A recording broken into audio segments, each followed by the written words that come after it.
Hi, y'all. This is Kristen Chenoweth. Hi, I'm Gloria Stefan. This is Sarah Bareilles. Hi, I'm Patty Lapone. This is Lin-Manuel Miranda. You're listening to the Broadway Podcast Network.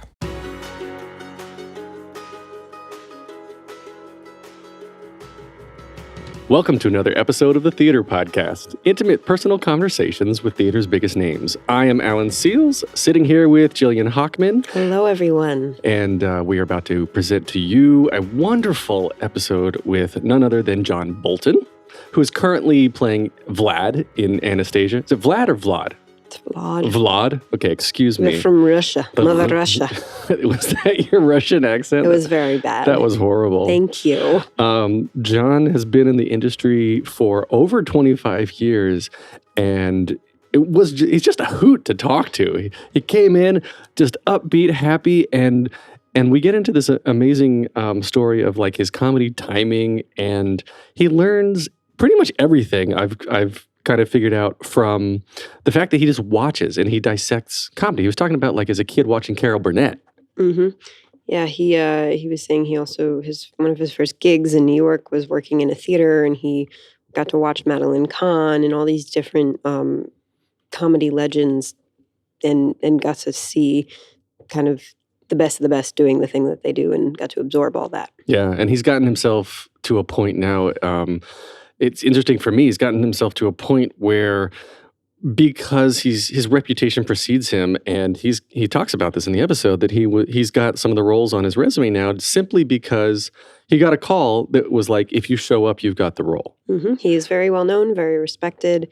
I've chatted with other people who know him who just adore him. He is a ray of sunshine and so lovely.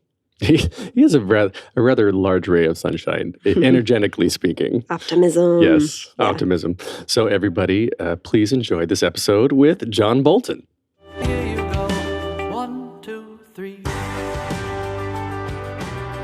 He made his Broadway debut in 1994 in Damn Yankees, and since then has been a part of 13 Broadway shows, including notable titles such as How to Succeed in Business, ... Titanic, Spamalot, Curtains, A Christmas Story, Dames at Sea, and he's been in several off-Broadway shows, regional tours, readings, and benefits, and is now finishing up, including, I guess, the out-of-town tryouts, an amazing 3-year run with Anastasia. John Bolton, thank you for being here talking with me today. Oh, hey. How are you, Alan? Oh, hey. Sure you don't want your headphones? We've been good with my headphones. We've been having minutes and minutes of discussions of if you should use headphones. All right. So no, it's fine. It's totally fine. So how we always start on said podcast here is the very humble beginnings. Tell me about your childhood. Where'd you grow up? I grew up in Rochester, New York. I had a wonderful childhood and nice family, wonderful mom and dad, always very supportive. My dad was a banker. My mom, Mensa-worthy housewife, champion of many bridge leagues. And 2 older brothers, 10 and 12 years older than myself, who loved sports. And that was their thing. And they tried so hard to make me like them too. And I did try, and those were some very fun years. But there was this thing called theater. There was the school play once in a while that would come around once a year. And the local community theaters, which to me was like Broadway. And so I had a little experience with, first of all, going to every one I could, and then I got my toe in the water, then my foot in the water, and all of a sudden I was the king of community theater in Rochester, New York. And I was so excited to do that. And I have a degree in journalism, BA in journalism from a college in Rochester called Fisher College. But I wanted something steady. So I decided to audition for summer stock stuff and, made friends there. And I swear there was one summer stock job that I think I worked for 5 years off of that because of the directors I worked with and the choreographers that kept recommending me and friends kept recommending me. And now here it is about 30 years later, and I'm still here and so lucky to be working.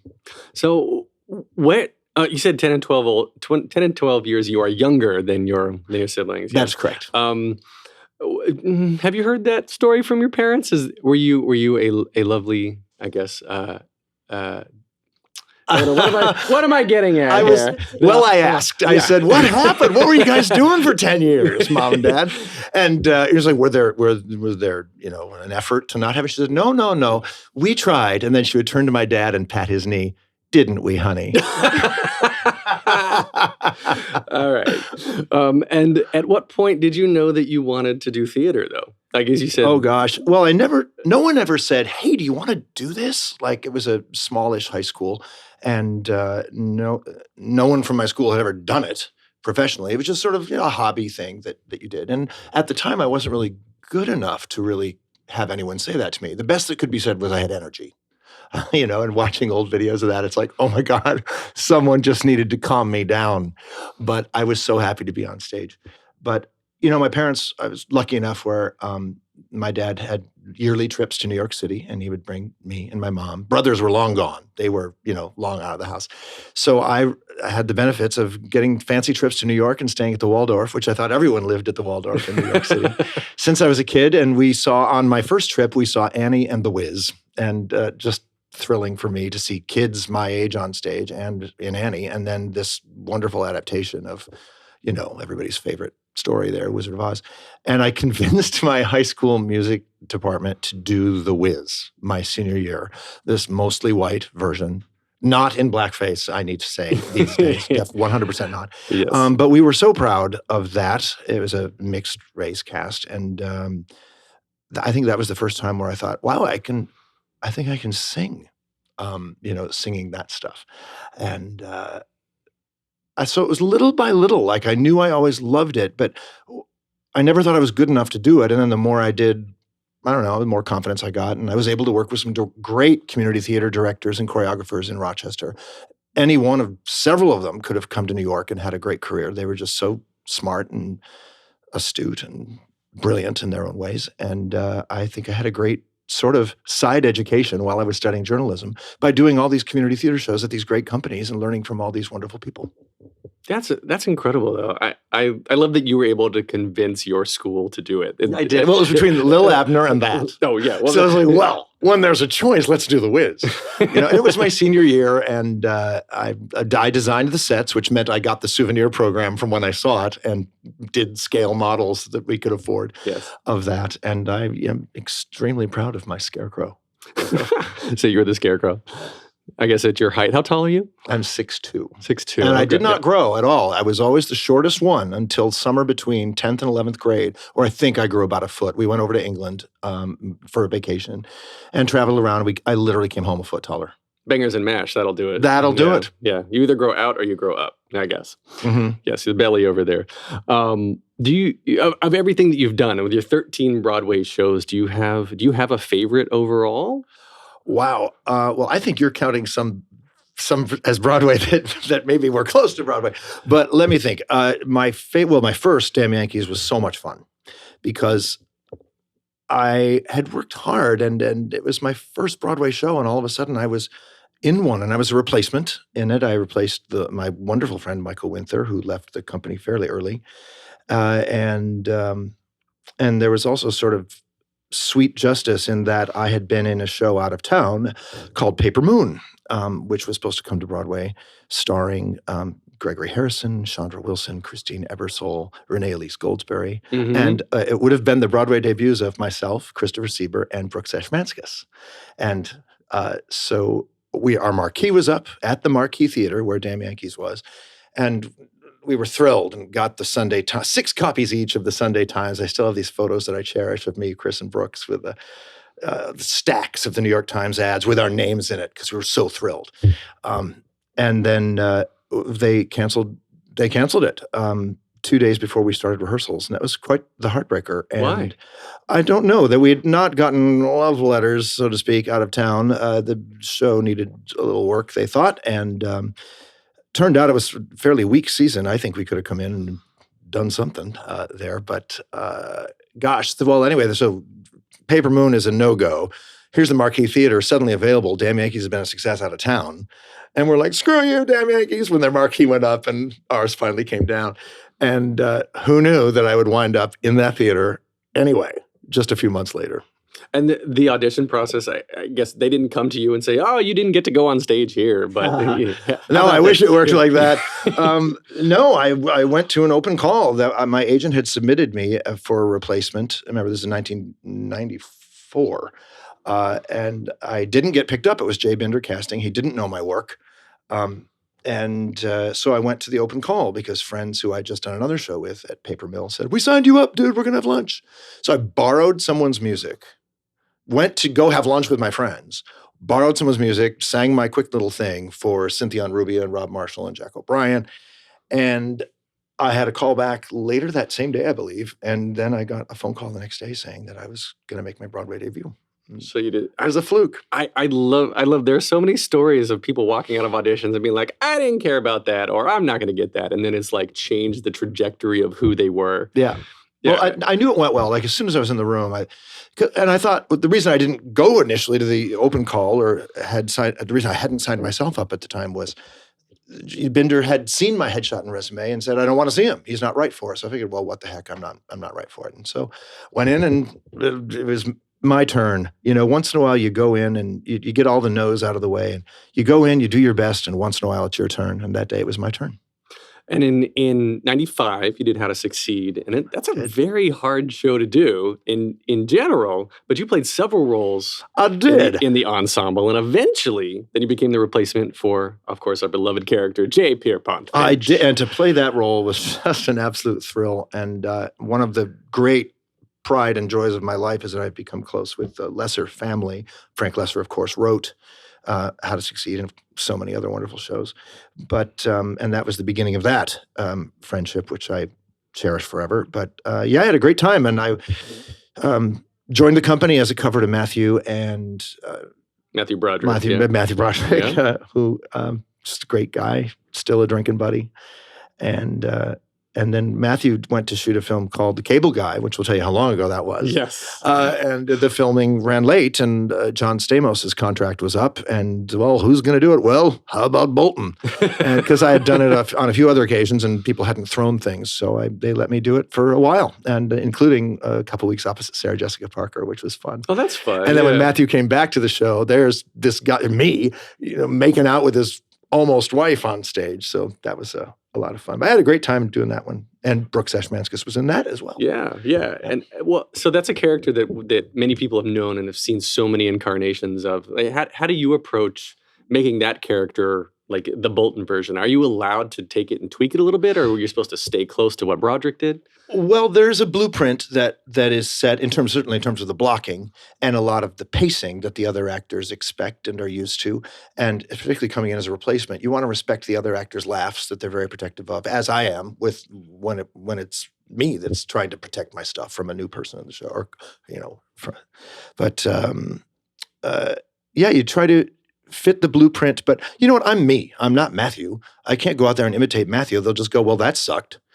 So I've got to be me and honor, what the blocking is and the pace and all that. And I was the right age at the time, and I suppose I had a little fearlessness that's right for the role, and a little bit of that, that sort of glance when you look at the audience. And I'm very, very proud of that. I thought it was a great production, and Des McAnuff I'm so thrilled he trusted me with that for a while, because no one knew who the hell I was. So I was thrilled that they trusted me with it for a little while. Well, obviously you did something right, because, I talk about Spamalot a little bit later. Mm-hmm. Spamalot, you were in the original Broadway cast. I was. In 2005, and standby for all of the male leads. Uh-huh. So real quick, for those who don't know, what is a standby?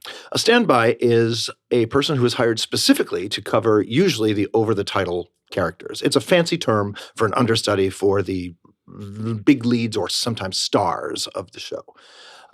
You don't cover any ensemble roles as a swing does, and you're not in the show every night in an ensemble role and jump up. But a standby is someone hired specifically to cover the stars, and it's oftentimes someone that like for on one show where I understudied the leading role, I didn't have it listed in the program that I was the cover for it. And then when I went on, it was just like, look, we have a special guest. It's Mr. John Bolton is going to step in this evening. So there's that. But standing by is absolutely terrifying. But you know what? I learned an awful lot from it, and it made me better. And I think everyone should do it. Everyone should understudy someone at some point. As a standby, how much notice do you get when you have to go in? Often 5 seconds. go on stage, go, talk, start talking. Do you have to stay off stage like in your costume until curtain? There goes were up? times I had to at Contact. They would get me dressed, ready to switch out at any moment because, of course, that big dance play was a very, very physical role. But I remember the first time I went on at Spamalot, they were like, "Well, Hank is not well, and so you're." Get ready. And so I wore the stilts for the first time that day, including this whole masky thing. And you're walking on stage in 4-foot-high stilts with a mask on and carrying a big thing and trying to be funny and trying not to fall into the pit. And it was the first time I'd ever worn it. So anyway, it's half hour or a little bit, maybe a few minutes before half hour. And I'd gone over all the Hank Azaria stuff that day. And they come to my room and they go, "Hank's here. Chris Sieber's out." So I was like, "Oh, okay." So huge gear shift. I've had to put on the Black Knight costume, which I'd never worn. And for those that know the show, it's the one where the legs come off and the arm comes off and it's just a flesh wound and all that stuff, which has to work. And I'd never worn it ever. And we had 5 minutes in it and couldn't get it to work, couldn't find where the little levers were and everything to release the thing. And I'm feeling the pressure mounting. Finally, the stage manager, Peter Lawrence, wonderful guy, says, "Listen, Johnny, we got to open the house. So good luck, pal." So that was my first time on for that. Absolutely terrifying. But then you get through it because you have the support of the company, and fortunately everything worked. And you're just like, wow, I did that. Yeah. Yeah. Well, the cast, I mean, it was a mega cast of so many like people who were known for comedy. You got David Hyde Pierce and Tim Curry, Chris Sieber, you mentioned, Hank Azaria, Christian Borle, and Sarah Ramirez. Yeah. Obviously you didn't go on for Sarah, but I could have. Maybe you did. I could sing the hell out of it. That's right. As you went on did you go on for every different role over time? Of those, I did not go on for David, but I did go on frequently for Tim Curry, so frequently that I felt I actually own a little piece of that part. I didn't just get to borrow it. I feel like I was on enough as King Arthur that there's a little piece of that that's actually mine, and I'm very, very proud of that. And again, they gave me within the realm of the show. Fortunately, there's a little bit more wiggle room there because it's this ridiculous thing, and I've thought of a few things myself, and they let me do it, and I'm very, very proud of that. Were you in it when Clay Aiken took over? I was not. I only did the first 6 months because I had the opportunity to not cover all 5 leading men, but to play all 5 leading men in a little off-Broadway show called 5 Course Love that we did for a few months at the Minetta Lane. And I'm so glad I did. When I said yes to Spamalot, I, of course, was thrilled to be part of that amazing company and to work with Casey and Mike Nichols, my God. But, when they had were first exploring that, I wanted to go in for one of the roles. Well, Mike Nichols only wanted to see like 30 guys total, 1 day of rehearsal, let's bring in, and then they didn't think I was really right for that at the time. And I said, well, I'm not standing by, so this is over. And then halfway through rehearsals, they were like, they need to stand by. If you come in and shake Mike Nichols' hand, you've got this job. Because the choreographer knew me, the music director knew me, and they were like, just get Bolton, just bring him in. And that was very flattering. And by now, Spamalot has become, oh my God, it's this star-studded extravaganza. Yeah. I got to be a part of it. Plus this other show I had done out of town called The Opposite of Sex, which was coming in, didn't come in. So, well, I want to work, and I want to work with Mike Nichols, and I'd love to work with Eric Idle and all these great fancy guys. So I did it, and it was terrifying. And it was difficult from an ego standpoint, I've got to say. But also, I'm extremely, extremely proud of it. And it was a great show. And there you go. You eventually got to go on, replace Tim Curry as King Arthur. Well, just he took a leave of absence. Yeah. But they said, well, we won't hire, again, like How to Succeed. They were like, we'll trust you with this for a little while. Yeah. Yeah.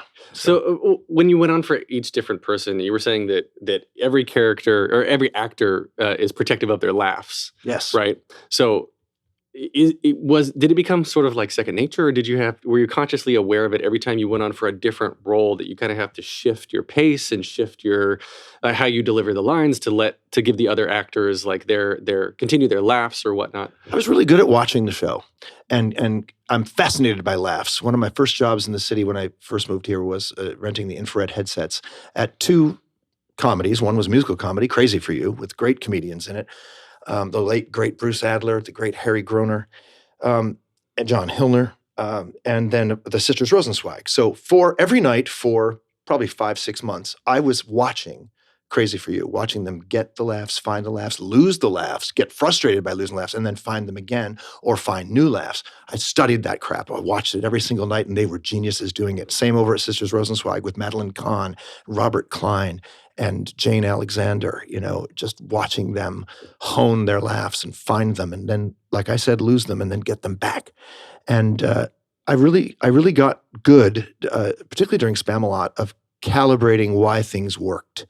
And if someone lost a laugh, watching from the front so often, because I loved watching the show. It was a blast to listen to the audience every night. But it was also great to watch. I know why he's losing that laugh. It's because that guy over there is moving. He's moving on that punchline. Or this guy over here is now playing the laugh before the punchline. And so we're sort of ahead of it, so it's not as funny. Watching it, you can learn so many things. Yeah. And watching some of the actors get frustrated by that, you don't want to go up to them and go, I'll tell you why you lost that laugh. Because she's moving over there, or whatever. You can't just do that. But unless you've had several, bourbons that have emboldened you in some sort of way. But just watching the show so much, I was really able to sort of calibrate all that. That's fascinating. And we've talked to so many other people, and people have gone on understudies and other swings and whatnot. And you're the only person who has at least told us about watching from the house. And I respect, and I think you have a talent for finding, where you're saying like, oh, this guy in the back is, or that lady in the back is pulling focus, it's stealing the joke, and they're not even knowing it. Have you ever thought about, have you directed before? Well, while I was the king of community theater in Rochester, Yeah. I did a lot of high school musicals. So I directed a lot of high school musicals. It actually paid the bills.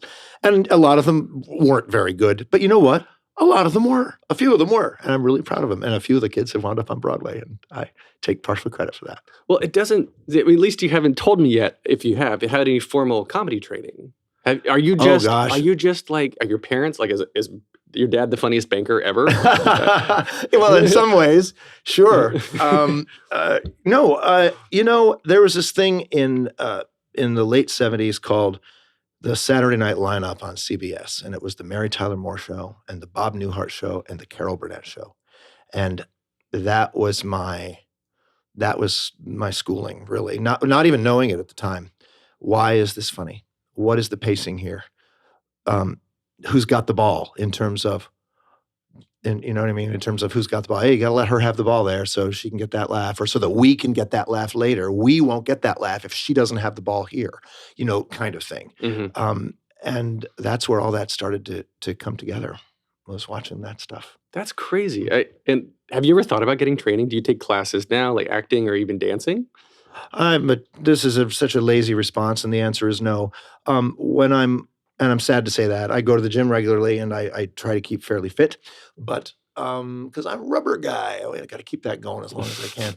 But no, because I'm usually doing something with hopefully a good choreographer, and like Anastasia keeps me in shape. All the running around I do, and taking this leg and putting it up here, and taking Vicki Lewis and throwing her around, and jumping off of things, so the show keeps me in shape, that and the gym. Mm-hmm. But I'm sorry to say I don't take class, and I feel badly about that because I feel like there's always something you can learn. No, you should never be so cocky. And I don't think, I know it all. I don't think I know it all. There is always so much more to learn. And you try to learn something every day. Right. And well, you brought up Anastasia. That's my next segue here. Yeah. So you've been doing that since the out of town tryout in Hartford. Yeah, Hartford in, I guess, 2016. We did the spring there, and we knew we were going to come in, and there was a 6-month break where, it was a very lucky thing. Every actor wants to know they've got a sweet gig coming up, and then you can just sort of fill in with a CLO contract here, a Muni contract there, but that's always the gift, is to know you've got something good lined up. And I knew it would run for a bit, and I'm absolutely thrilled to be playing this role, and I'm so thrilled, again, that they didn't go, let's get TV guy from the 90s who can sell tickets.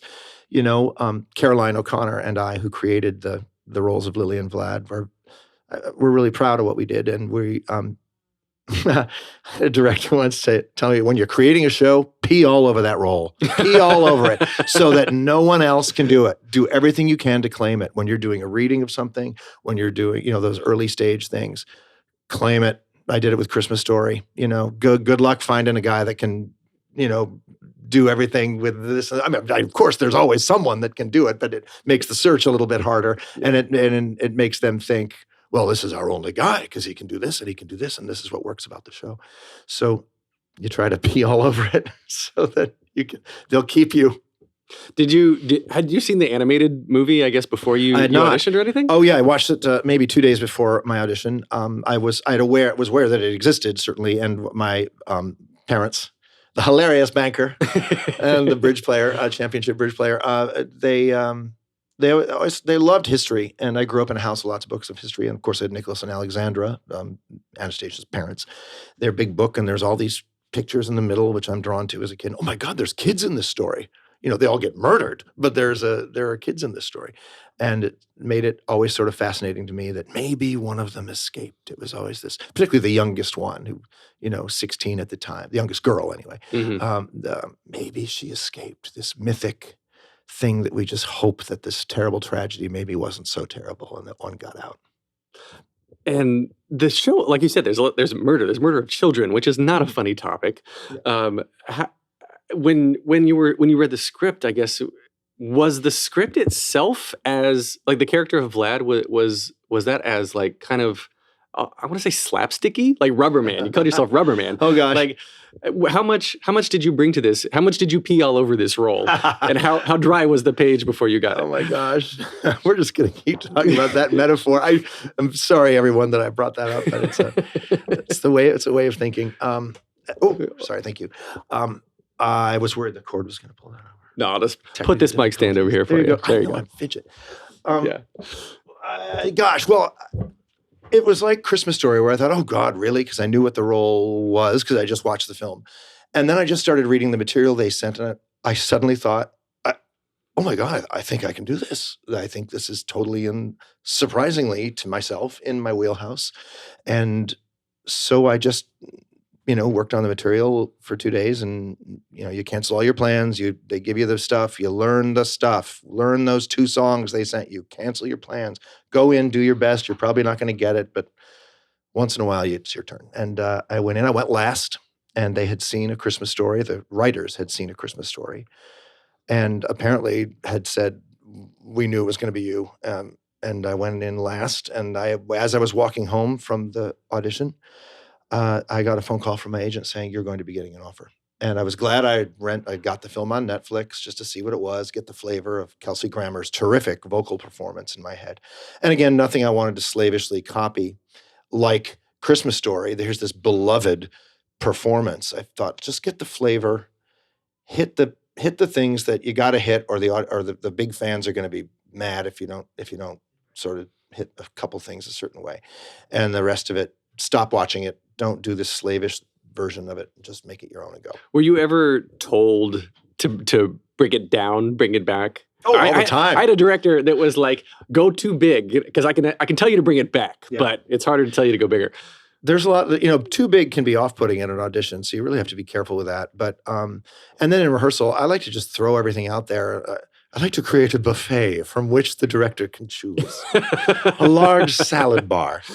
Do that, don't do that. Because otherwise, how do you find this stuff? And Caroline and I just had a blast creating this whole thing, the Countess and the Common Man. There's this big dance as these 2 middle-aged lovers reunited after a couple decades. And they sort of slowly discover through dance that they're still extremely passionate and, very attracted to each other. And they still got it. And then we realize, oh, wow, they're not in as good shape as possible. So we just sort of, in rehearsals, kept playing with how tired do we get from this? And maybe that's the joke. And then it is. And now it's literally this 2-minute middle of the number where we play how exhausted it was. And that came from him just letting us play. Do you actually, like you, John, get exhausted at the end of every show? Because you are all over the place. I get exhausted at the end of the Perry Holds the Key number because I run around a lot. But no, I'm usually ready for an old fashioned or 2 after the show. But I wouldn't say I'm exhausted. My feet hurt, but that might just be being, my age. So Yeah, a spry young 36. yeah, exactly. yes, Well, yes. 37 now. Yes, all right. The show is unfortunately closing March 31st. Yep. But Yeah. we had a great run. Oh, Great yeah, it was run. over 2 years, right? Yeah. It'll be 2 years, including Yeah. previews. It'll be 2 years. And that last 6 months, I wasn't going to stay, and they sort of made me an offer I couldn't refuse in terms of, well, you can leave to do this, and again, what little TV I do. They were like, go do it, and I'm having such a good time, and I love the company, and I'm a little, I wouldn't say protective of the role because I'm happy to know my good friend Ed Staudenmeyer is playing it on tour, and I've made friends with Javier Nevarez, who's playing it in Madrid, and of course the wonderful covers in New York, who do such a great job. It's in good hands with those guys, but I'm thrilled to get to ride the whole train there from beginning to end. I didn't know it was in Madrid. Did they translate it to Spanish? I hope so. Yes, they did. Because I guess tours do go international and they don't change it. And I don't know if that's a normal thing. It's currently in Stuttgart, Germany, Madrid, and on tour nationally. And there's going to be a West End in Australia. Oh, nice. So, yeah. Still have to translate it to Aussie. Yeah. Yep. So you mentioned TV. You've got some recurring guest spots, most likely on Gossip Girl, All My Children, Madam Secretary. You've even been on the Kimmy Schmidt show. I love it. Yeah. So you said that the shows let you out you out the door, for a little bit to do TV. How often do you get to do this? Well, it's hit and miss. It's usually when I wind up in the script. Madam Secretary, they don't always need the Attorney General of the United States to be in every episode, but I've done 7 so far, just in the past couple seasons, and they say I'll be back, so we will see. But it's a whole different world, as you know. And, when I was first trying to do television 15, 20 years ago, there was a real snobbery against musical theater actors. Like, we need real actors, which was just like, screw you, buddy. But, I'm not going to come in and go, ha-cha, on your, police drama. But give the Fosse hands in the middle of NCIS. Yeah. But I think the more you do, like with theater, work begets work. And the more they figure out, well, he actually can speak like this and say, my first TV gig was the inevitable Law and Order, where I got to say, yeah, I remember, nice enough girl, kept to herself, had a boyfriend, came around once in a while, drove a Harley, looked like he roughed her up once in a while. Now, if you excuse me, I've got work to do. I'm impressed you still remember the line. That was the whole scene. How long ago was that? Because here's why. That guy appears in about every episode of Law and Order. There is a version of that character in every single one. And I love that he's always like, now, if you'll excuse me, I've got work to do. Yeah, I've got to get back to pushing exit. my boxes Yes. to these cops, these detectives. But, the more you do, the more they let you do. And, I went in to do one episode of Gossip Girl, and they were like, yeah, he doesn't suck. Let's bring him back, and he'll be a recurring character. And I started out as sort of mild-mannered accountant guy, and then I got a little evil, and then I got more evil, and then I got murdered. And then they talked about me long after I was murdered because there was a whole trial for my murder. So I felt like I was in even more episodes because they talked about me. I have a logistical question for you. For TV movies, when, if your character, you get murdered, and then you are... the next episode is a funeral scene and it shows your face on a picture over the casket. Do you get paid for that? They have to pay you, yes. Anytime. It's not much. It's like a $250 usage fee, it's called. But they image use. But and sometimes they'll use flashback stuff where you get a portion of your original rate for shooting that. I don't know exactly how it works, but I do know residuals are a lovely thing. Yes. Yeah. Yes. What do you enjoy most about a TV, I guess, versus theater? I love doing TV because that is something I never thought I'd do. I knew I always wanted to be on stage, and I knew I would just want to be doing one Broadway show, and then I'll go back to journalizing, being a journalist, or going into banking, oddly enough, was an option at one point. But you would be the funniest banker there was. Yeah. I'm sure there are very, very a lot of funny bankers. But buy low, sell high. But wait, what was the question? What were we talking about? What do you like about TV? Oh, what do I like about TV? Yeah. That it's a whole different thing. It is a completely different way of acting because it's quite. Particularly now, I always sort of make fun of how everything's whispered, and then there's a sound effect that's deafening, and you have to leap for the remote and turn down the sound. But you just exercise different muscles. certainly. And the more you do, like, I think I've gotten a little better at it. I watch some of the early stuff I do and I literally cringe. Just like, oh, Bolton, what are you doing? But once in a while, there's things, usually because a director was particularly good. I loved our director on Boardwalk Empire, this guy, Tim Van Patten, and the episode won an Emmy. He was nominated for it, but the cinematography of that episode wound up winning an Emmy. But I got the crap beat out of me on that episode and did my own stunts. Again, something I never thought I could do. But you just dive in, and they made me extremely comfortable. And it wound up being something that I'm really, really proud of, and watch and don't cringe. Is there a role on TV right now that if you were given the opportunity, you could just be like, I want that one, give it to me? Something you haven't done, or a style of a character? Sure. I'm a funny guy on Broadway usually. But I've done a couple episodes of Kimmy Schmidt, but other than that, I've done no comedies. It's been all like drama, and I'm like the guy that comes in on Madam Secretary with all the information that's got long legal things that they've got to hash out. And it's all very serious. And I've never, aside from Tina Fey and Robert Carlock trusting me with a little crabby bus driver guy that has a couple episodes. But I'd love to do something funny. I'd love to be, cranky next door neighbor, or funny next door neighbor, or funny uncle, or gunkle, or something. Just a nice role on the show that maybe doesn't need to carry the show, but shows up once in a while, and we go, he's back. We like him. Like the Kramer of a sitcom. You just pop in, yeah. Even that's a lot of responsibility, but that's sure. And something funny, just something that lets me be funny. Well, do you have a pitch for everybody listening? What would you want somebody to write for you? Oh gosh. Have you thought about this? Do you think about like, this needs to be a TV show? Well, I do a lot of characters myself that I think would make lovely skits on Saturday Night Live, but no one's going to trust a 53-year-old guy as a newcomer on Saturday Night Live. So I feel like that ship sailed before I was ready for it. Leslie Jones was 45 before she got on. Okay. Well, maybe I'll take Leslie Jones to lunch and see what happens. There you go.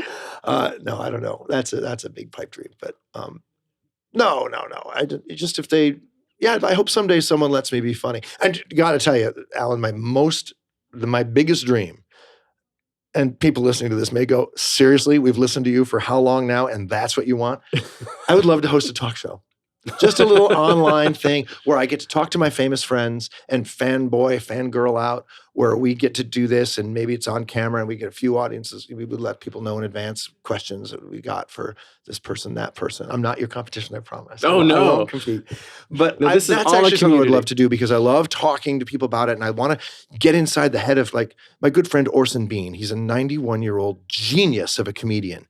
You can't be with him and not laugh until your gut hurts and you're just crying tears of joy from just hearing his stories. I just want to sit down with him and let the world see what it is he can do and what we've got, and bring it out through our fun conversations. Well, word on the street is that the podcasting format is very popular these days. Oh, is it? Yes. Well, it's because you do such a good job at it. Oh, well, thank you. So we've been talking for a long time about lots of successes and lots of happy times. Do you deal with any like the opposite side of the coin, like personal struggles, or like when you haven't worked for a little while, do you like start to question yourself? It's scary. Face saving is my biggest thing. What I've learned to be able, that is okay to say, and fortunately I have a lot of friends in my life who are very supportive, and they tend to assume that I'm doing something. So they go, what are you working on now?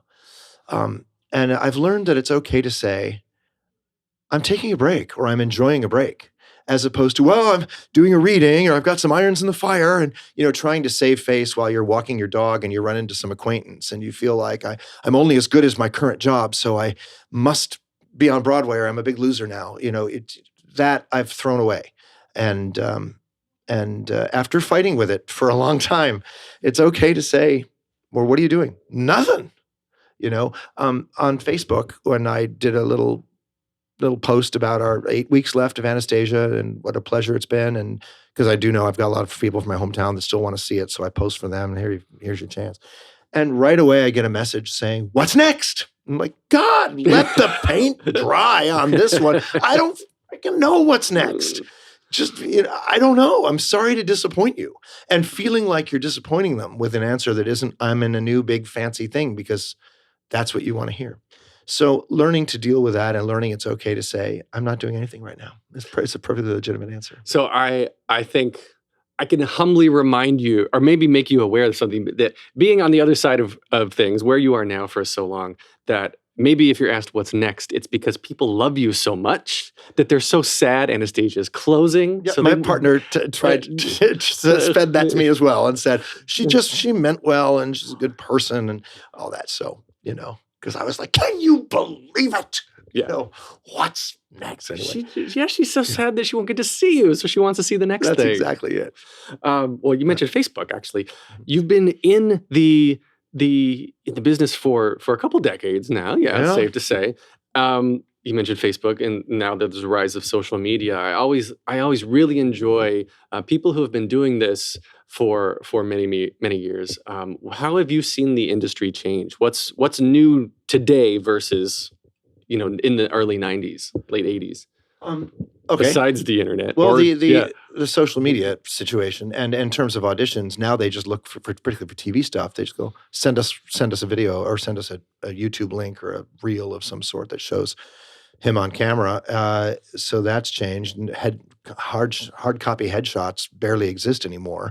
It's all just online through Actors Access or casting networks. Everything's online, and hopefully your agents or managers take care of most of that for you.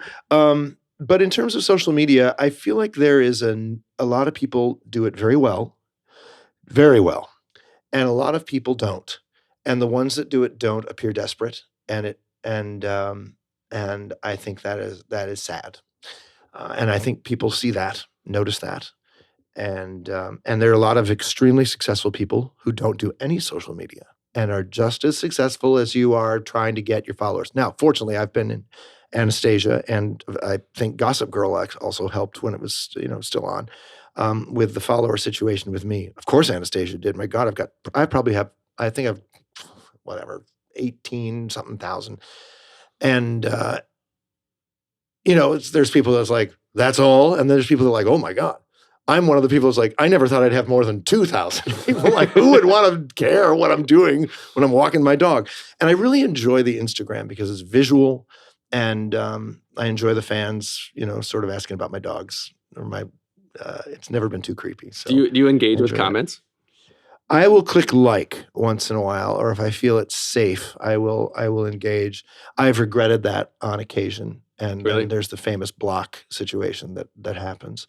But I really do admire those that make it a full-time job, and it is a full-time job. The social media. Christy Altamar does it. She's a genius at it because she means it. She is a good human being who genuinely cares about her fans, who is willing to spend time with them, to sacrifice her personal downtime to recover from 8 shows a week of this huge role where she does carry the show.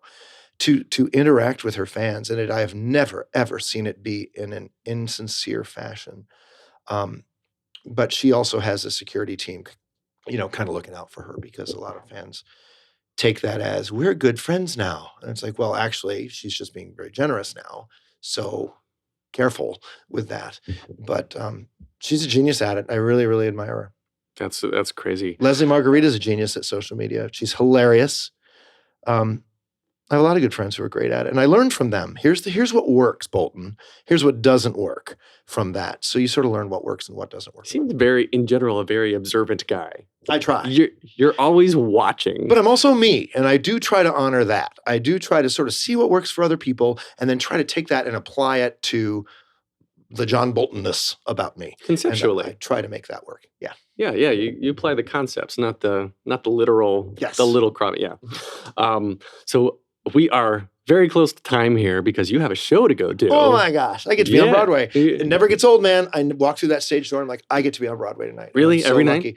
night? Well, when I remember, but I remember it frequently that I am. It never, ever gets old how lucky I have been. Do you do the stage door thing afterwards too? I did it for a year, and I love everyone that waits out in the cold and everything. But I sort of stopped. I do it, I'd say, a couple times a month.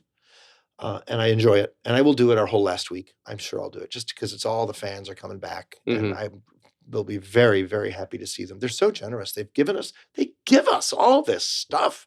And sometimes it's extremely thoughtful and can often bring a tear to your eye. And we're a part of that. And I'm thrilled to get to do that because believe me, I was a fanboy. I waited outside the stage door at 9 to say hello to some of those people when I was in high school.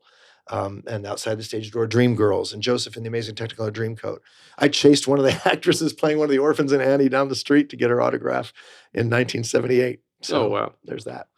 Okay, so we have three questions here, standard Okay. questions that we ask everybody on the podcast. Okay. The first one here simply is, what motivates you? The joy I get from working in this business. It's what I always wanted to do. I get to do it. We get to change people's lives, hopefully, if the show is good. And if you're lucky enough to be in a show you love, working with people you love, there's just nothing better. And that motivates me. The joy for the business motivates me. And what advice would you give to your younger self and younger people listening now, starting out down a similar path? Be you. Be yourself. Don't compare yourself to others. Do your best always. And as long as you do your best, you might not get that job. But if you do your best, they'll call you in for the next one. And they'll call you in for the next one. And then once in a while, one of those times doing your best, it'll be your turn to get the part. Yep. And last question, if you could only see one show for the rest of your life, but you can see it as many times as you want, what show would you see? Does it need to be something I've never seen, or can it be something? Anything. Well, I am obsessed. I think Guys and Dolls is about the most perfect musical ever written. And I think it would be really thrilling to see that original production in the 50s and just see where it all started. So I would imagine that. And I would never, ever get tired of that wonderful score. Wonderful. And so now, thank you for coming. We can find you on Twitter and Instagram at It's John Bolton.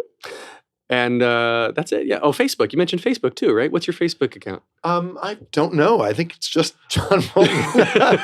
But I do sort of save that for, the people I went to high school with and friends from my hometown. But yeah, Instagram and Twitter. Blue Dot. I'm John Bolton. And I love it. I'll click like if I like it enough. So you can get more of... If you make me laugh, I will always click like. Yeah. Wonderful. Well, everybody send John your best dad jokes. Please do, because I am your dad. You don't know it yet, but I am your dad. You can get more of me, theater_podcast on Instagram and Twitter, facebook.com/official theater podcast. Wherever you're listening now, please rate, share, follow, give an honest review. I would love reading those. You can send me an email via feedback@thetheaterpodcast.com. This is produced by Jillian Hockman. The music you're hearing right now is by Jukebox the Ghost. John Bolton, thank you so much for chatting with me. This has been incredible. It's an honor. Thank you. Take a deep breath, make the world a little colorful.